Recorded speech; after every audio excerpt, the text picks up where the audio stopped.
ದಕ್ಷಿಣ ಕನ್ನಡ ಜಿಲ್ಲೆಯ ಪವಿತ್ರ ಕ್ಷೇತ್ರಗಳನ್ನು ಸಂದರ್ಶನ ಮಾಡಿ ರಾಜ್ಯದಲ್ಲಿ ಮುಂದೆ ಅಧಿಕಾರ ಮಾಡುವಂಥ ಸಂದರ್ಭದಲ್ಲಿ ನನಗೆಲ್ಲ ಶಕ್ತಿ ಕೊಡಬೇಕು ಅಂತ ಹೇಳಿ ನಮ್ಮ ಜಿಲ್ಲೆಯ ಎಲ್ಲ ದೇವರು, ಎಲ್ಲ ದೈವಗಳನ್ನು ಮತ್ತು ಹಿರಿಯರ ಎಲ್ಲ ಆಶೀರ್ವಾದವನ್ನು ಪಡ್ಕೊಳ್ಳಿಕ್ಕಾಗಿ ನಾನು ಇವತ್ತು ದಕ್ಷಿಣ ಕನ್ನಡ ಜಿಲ್ಲೆಗೆ ಬಂದಿದ್ದೇನೆ. ವಿಶೇಷವಾಗಿ ಇವತ್ತು ರಕ್ಷಾಬಂಧನ ದಿನ, ಶಾಂತಿ, ಸೌಹಾರ್ದ, ಪ್ರೀತಿ, ವಿಶ್ವಾಸ ಮೆರೆಯುವಂಥ ದಿನ ಮತ್ತು ಇಡೀ ದೇಶಕ್ಕೆ, ಇಡೀ ರಾಜ್ಯಕ್ಕೆ ಅವಶ್ಯಕತೆ ಇರುವಂಥ ಒಂದು ವಿಚಾರ. ಇವತ್ತಿನ ದಿನ ಒಳ್ಳೆಯ ಸಂಕೇತಗಳನ್ನು ಎಲ್ಲ ಕಡೆ ಕೊಡ್ತದೆ ಅಂತ ನಾನು ಭಾವಿಸ್ತಾ ಇದ್ದೇನೆ. ರಕ್ಷಾಬಂಧನದ ಈ ಒಂದು ಸಂದರ್ಭದಲ್ಲಿ ರಾಜ್ಯದ ಜನತೆಗೆ, ದೇಶದ ಜನತೆಗೆ ರಾಜ್ಯದಲ್ಲಿ ಸುಖ, ಶಾಂತಿ, ಸಮೃದ್ಧಿ ನೆಲೆಸಲಿ, ಪ್ರೀತಿ, ವಿಶ್ವಾಸಗಳು ಹೆಚ್ಚು ಹೆಚ್ಚು ಎಲ್ಲರ ಮಧ್ಯದಲ್ಲಿ ಮೂಡಿ ಬರಲಿ ಅಂತ ಹೇಳುವಂಥ ಶುಭ ಹಾರೈಕೆಯನ್ನು ಮಾಡ್ತಾ ಇದ್ದೇನೆ. ನಾನು ಈ ಬಾರಿಯ ರಾಜಕೀಯ ವಿದ್ಯಮಾನಗಳು ಜೋರಾದಾಗ ಮಂಜುನಾಥನ ಆಶೀರ್ವಾದ ಬೇಕು, ಕಾವಂದ್ರ ವೀರೇಂದ್ರ ಹೆಗ್ಡೆಯವರ ಆಶೀರ್ವಾದ ಬೇಕು ಅಂತ ಹೇಳಿ ಮುಖ್ಯಮಂತ್ರಿ ಆಗಲಿಕ್ಕೆ ಹಿಂದಿನ ದಿನ ನಾನು ಕಾವಂದರಿಗೆ ಫೋನ್ ಮುಖಾಂತರ ಮಾತಾಡಿದೆ. ನಿಮ್ಮನ್ನು ಬಂದು ಭೇಟಿ ಮಾಡುವಂಥ ಸಮಯ ಇಲ್ಲ, ಆದರೆ ನಿಮ್ಮ ಆಶೀರ್ವಾದ ಸಿಕ್ಕಿದರೆ ನಾನು ಖಂಡಿತವಾಗಿ ಮುಖ್ಯಮಂತ್ರಿ ಆಗ್ತೇನೆ ಅಂತ ಹೇಳುವಂಥ ವಿಶ್ವಾಸ ನನಗಿದೆ. ಆ ಮಂಜುನಾಥನ ಮತ್ತು ಅಣ್ಣಪ್ಪನ ದಯೆ, ವೀರೇಂದ್ರ ಹೆಗ್ಡೆಯವರ ಆಶೀರ್ವಾದಗಳು ನನಗೆ ಸಿಕ್ಕಿದ ಕಾರಣ ನಾನು ಇವತ್ತು ಮುಖ್ಯಮಂತ್ರಿ ಸ್ಥಾನದಲ್ಲಿದ್ದೇನೆ ಅಂತ ನಾನು ಭಾವಿಸ್ತಾ ಇದ್ದೇನೆ.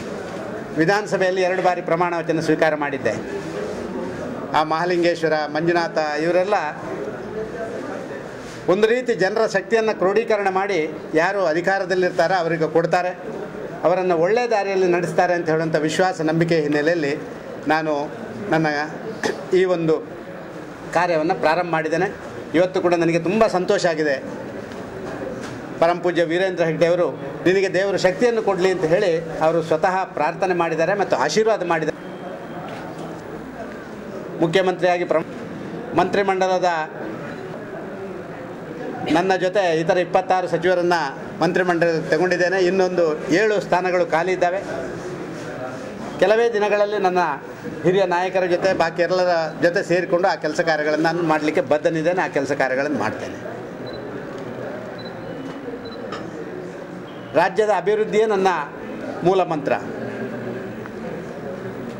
ಹಿಂದಿನ ನನ್ನ ಸರ್ಕಾರ, ಸನ್ಮಾನ್ಯ ಯಡಿಯೂರಪ್ಪರ ನೇತೃತ್ವದ ಸರ್ಕಾರ ಅದ್ಭುತವಾದಂಥ ಯೋಜನೆಗಳನ್ನು ರಾಜ್ಯದ ಜನರ ಮುಂದೆ ಇಟ್ಟಿದೆ ಮತ್ತು ಕೊಟ್ಟಿದೆ. ಪ್ರಾಯಶಃ ಇವತ್ತು ರಾಜ್ಯದಲ್ಲಿ ಯಾವುದೇ ಹಣಕಾಸಿಗೆ ಕೊರತೆ ಇಲ್ಲ. ಆರ್ಥಿಕ ನಿರ್ವಹಣೆಯಲ್ಲಿ ದೇಶದಲ್ಲೇ ನಾವು ಪ್ರಥಮ ಸ್ಥಾನದಲ್ಲಿದ್ದೇವೆ. ಬಡತನ ನಿರ್ಮೂಲನೆ ಮಾಡುವಂಥ 20 ಅಂಶ ಕಾರ್ಯಕ್ರಮ ಅನುಷ್ಠಾನದಲ್ಲಿ ದೇಶದಲ್ಲಿ ನಾವು 2ನೇ ಸ್ಥಾನದಲ್ಲಿದ್ದೇವೆ. ಇತ್ತೀಚೆಗೆ ಬೇರೆ ಬೇರೆ ಪತ್ರಿಕೆಗಳಲ್ಲಿ ಮೌಲ್ಯಮಾಪನ ಮಾಡಿದಾಗ ಕೂಡ ಕರ್ನಾಟಕ ರಾಜ್ಯ ಅಭಿವೃದ್ಧಿಯಲ್ಲಿ ಮುಂಚೂಣಿಯಲ್ಲಿರುವುದನ್ನು ನಾವು ಕಂಡಿದ್ದೇವೆ. ಇದನ್ನು ಇನ್ನಷ್ಟು ಇದಕ್ಕೆ ವೇಗ ಕೊಡಬೇಕು ಅಂತ ಹೇಳುವಂಥದ್ದು ಮಾತ್ರ ನನ್ನ ಆಶಯ. ಪ್ರಾಯಶಃ ನಾನು ಮುಖ್ಯಮಂತ್ರಿಯಾಗಿ ಪದಗ್ರಹಣ ಮಾಡಿದ ಮೇಲೆ ಏಕಾಏಕಿ ಎಲ್ಲವನ್ನು ಕೂಡ ಬಾಹ್ಯವಾಗಿ ಅದು ಮಾಡ್ತೇನೆ ಇದು ಮಾಡ್ತೇನೆ ಅಂತ ಹೇಳಿ ಆ ಮೂಲಕ ಏನೋ ಪ್ರಚಾರ ಗಿಟ್ಟಿಸಿಕೊಳ್ಳುವಂಥ ಯಾವುದೇ ಪ್ರಯತ್ನಗಳನ್ನು ನಾನು ಮಾಡಲಿಕ್ಕೆ ಇಷ್ಟಪಡೋದಿಲ್ಲ. ನಾನು ಎಲ್ಲ ಇಲಾಖೆಗಳ ಬಗ್ಗೆ ಅಧ್ಯಯನ, ಎಲ್ಲ ಇಲಾಖೆಗಳಲ್ಲಿ ಅನುಷ್ಠಾನದ ಕಡೆ ಎಷ್ಟು ಒತ್ತು ಕೊಟ್ಟಿದ್ದಾರೆ, ಯಾಕೆ ಒತ್ತು ಕೊಡದಿದ್ದರೆ ಯಾಕೆ ಒತ್ತು ಕೊಟ್ಟಿಲ್ಲ, ಮತ್ತು ಅನುಷ್ಠಾನಕ್ಕೆ ಸರ್ಕಾರದ ಕಡೆಯಿಂದ ಅಧಿಕಾರಿಗಳಿಗೆ ಏನು ಸಹಕಾರಗಳು ಬೇಕು ಅಂತ ಹೇಳುವಂಥದ್ರ ಬಗ್ಗೆ ಅಧ್ಯಯನ ಮಾಡಿ ಮುಂದೆ ಹೋಗಬೇಕು ಅಂತ ಹೇಳುವಂಥ ದೃಷ್ಟಿಯಲ್ಲಿ ಆಡಳಿತ ಸೂತ್ರವನ್ನು ಕೈಗೆತ್ತಿಕೊಂಡಿದ್ದೇನೆ. 16, 17, 18ರಂದು ನನ್ನ ಮಂತ್ರಿಮಂಡಲದ ಸದಸ್ಯರೊಡನೆ, ಆಯಾ ಇಲಾಖೆಗೆ ಸಂಬಂಧಪಟ್ಟ ಸದಸ್ಯರೊಡನೆ, ಆಯಾ ಇಲಾಖೆಗೆ ಸಂಬಂಧಪಟ್ಟಂಥ ಎಲ್ಲ ಅಧಿಕಾರಿಗಳ ಜೊತೆ, ಎಲ್ಲ ಇಲಾಖೆಯ ವಿಚಾರಗಳನ್ನು ಅಧ್ಯಯನ ಮಾಡಬೇಕು ಮತ್ತು ಅನುಷ್ಠಾನಕ್ಕೆ ಯಾವ ತೊಂದರೆ ಇದೆ ಅದನ್ನು ಪರಿಹಾರ ಮಾಡಲಿಕ್ಕೆ ಅಧಿಕಾರಿಗಳು ಮತ್ತು ನನ್ನ ಮಂತ್ರಿ ಆ ಇಲಾಖೆಗೆ ಸಂಬಂಧಪಟ್ಟ ಮಂತ್ರಿ ಮತ್ತು ನಾನು ಸೇರಿಕೊಂಡು ಮಾಡಬೇಕು ಅಂತ ಹೇಳುವಂಥ ಒಂದು ಕೆಲಸ ಕಾರ್ಯಗಳನ್ನು ಕೈಗೆತ್ತಿಕೊಂಡಿದ್ದೇನೆ. 16, 17, 18ಕ್ಕೆ 24 ಇಲಾಖೆಗಳ ಬಗ್ಗೆ ನಾನು ಈ ರೀತಿಯ ಒಂದು ವಿಚಾರ ವಿನಿಮಯವನ್ನು ಮಾಡುವಂಥ ಕೆಲಸ ಕಾರ್ಯಗಳನ್ನು ಇಟ್ಕೊಂಡಿದ್ದೇನೆ. ನನ್ನ ಆದ್ಯತೆ ರಸ್ತೆ, ವಸತಿ, ವಿದ್ಯುತ್, ಕೃಷಿ ಮತ್ತು ಸಾಮಾನ್ಯ ಜನರಿಗೆ ಗೌರವದಿಂದ ನಡ್ಕೊಳ್ಳುವಂಥ ರೀತಿಯ ವ್ಯವಹಾರಗಳು, ಆಡಳಿತಾತ್ಮಕ ವ್ಯವಹಾರಗಳು. ಇದಕ್ಕೆ ನಾನು ಸರಳೀಕರಣ ಅಂತ ಹೇಳಿದ್ದೇನೆ. ಇವತ್ತಿರುವಂಥ 10 ಹಲವು ಕಾನೂನುಗಳು ಸಾಮಾನ್ಯ ಮನುಷ್ಯನಿಗೆ ಅದನ್ನು ಕಾರ್ಯವನ್ನು ತನ್ನ ಕೈಗೆತ್ತಿಕೊಳ್ಳಲಿಕ್ಕೆ ಸಾಧ್ಯ ಆಗದಂಥ ಸಂದರ್ಭಗಳಲ್ಲಿ ಹಲವಾರು ಇಲಾಖೆಯಲ್ಲಿರುವಂಥ ಕಾನೂನುಗಳನ್ನು ನಾನು ಕಂಡಿದ್ದೇನೆ.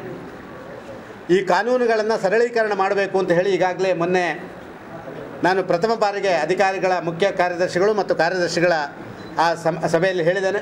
ಪ್ರತಿ ಇಲಾಖೆಯಲ್ಲಿ ಹಿರಿಯ 3 ಅಧಿಕಾರಿಗಳ ಒಂದು ತಂಡ 15 ದಿನದೊಳಗೆ ಕ್ಲಿಷ್ಟಕರವಾದಂಥ ಕಾನೂನುಗಳು ಯಾವ್ಯಾವುದು, ಅನುಷ್ಠಾನಕ್ಕೆ ಯೋಗ್ಯವಾಗಿ ಸರಳೀಕರಣ ಮಾಡಬೇಕಾದಂಥ ವ್ಯವಸ್ಥೆಗಳೇನು, ಇದರ ಬಗ್ಗೆ ನನಗೆ 15-20 ದಿನದೊಳಗೆ ವರದಿಯನ್ನು ಕೊಡಬೇಕು.